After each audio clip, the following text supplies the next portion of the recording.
Okay, introversion and polyvagal states. I did a couple episodes on that, but that question, that those episodes, Mercedes and I did a couple of episodes discussing that, and people seem to be really into that idea. I think that we have a lot of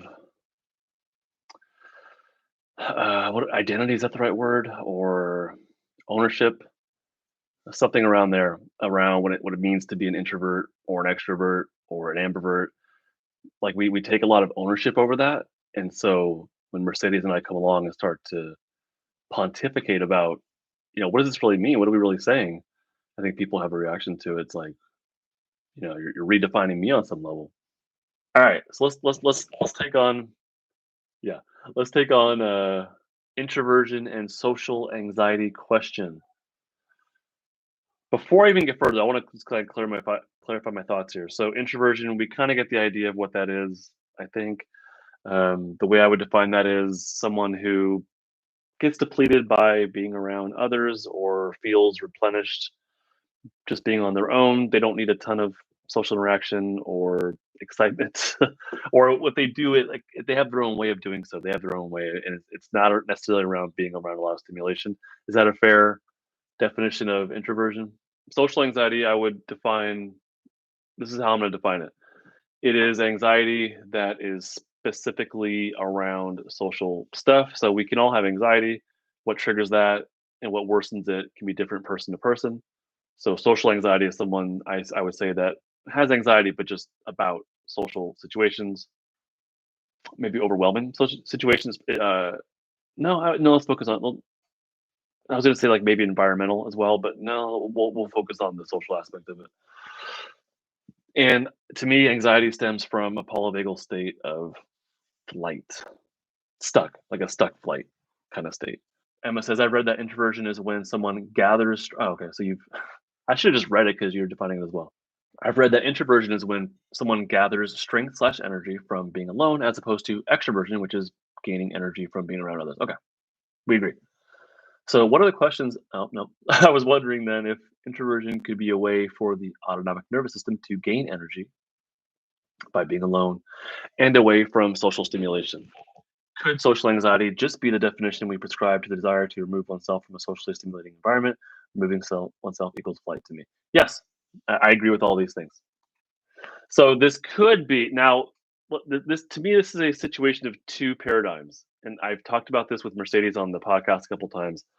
This is a paradigm situation. I think ultimately we're talking about the same thing, but I believe that if you look through the world or you look at the phenomenon of someone isolating, let's put it that way, that let's say excusing themselves from social situations and isolating.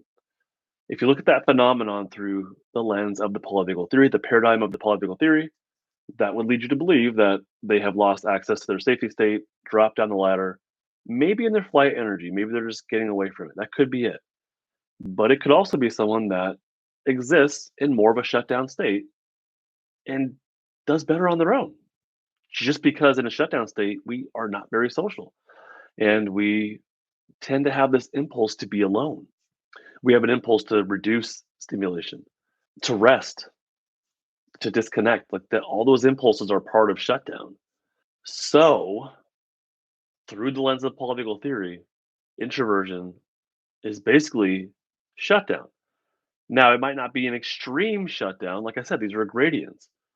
I would argue that shutdown is really like, I'm sorry, introversion is basically like a mild shutdown. You tend to do well on your own, or you tend to feel energized by just being alone.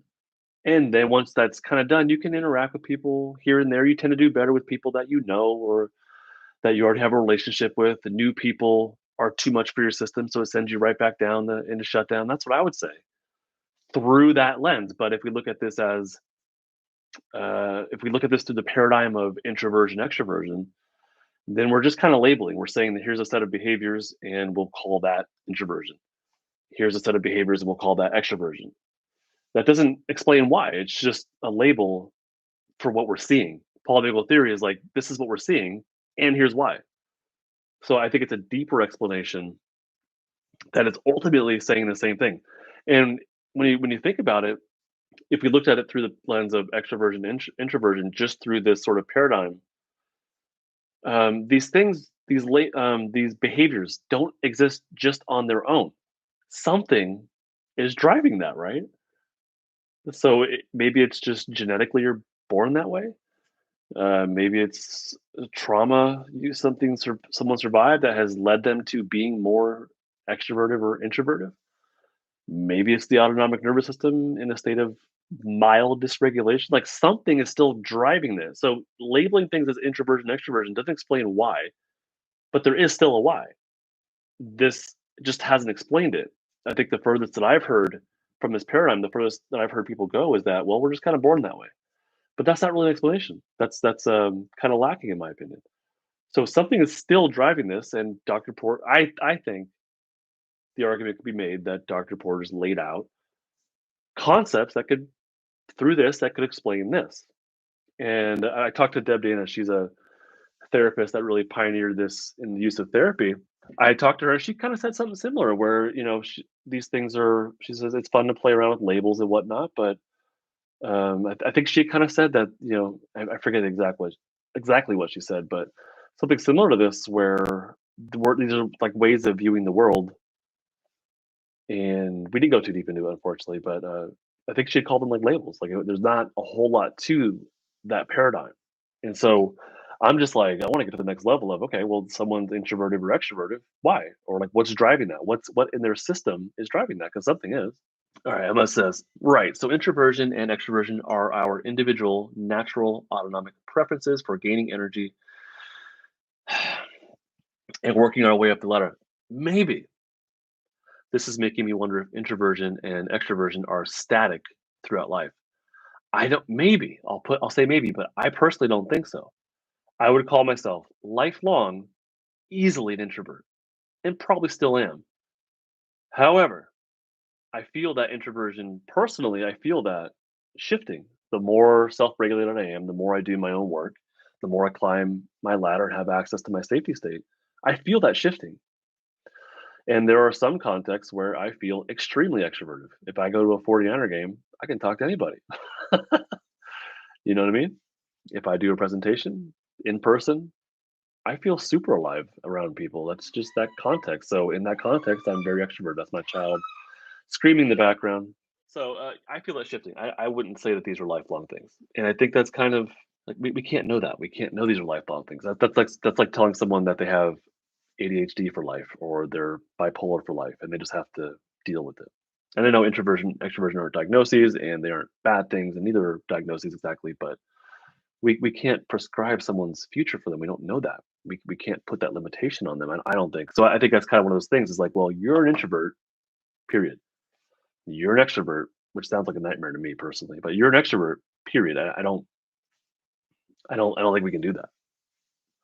I bet someone who was initially introverted and in mild shutdown could shift and become extroverts if their ANS changes to feel more safe with others. Yeah, I would agree with that, Emma. I think so. I think so. Sandra, it's not lifelong. I don't know. I can't tell anybody what's lifelong, but I notice for myself, I become less introverted over time as I work on myself. That's all I'm saying.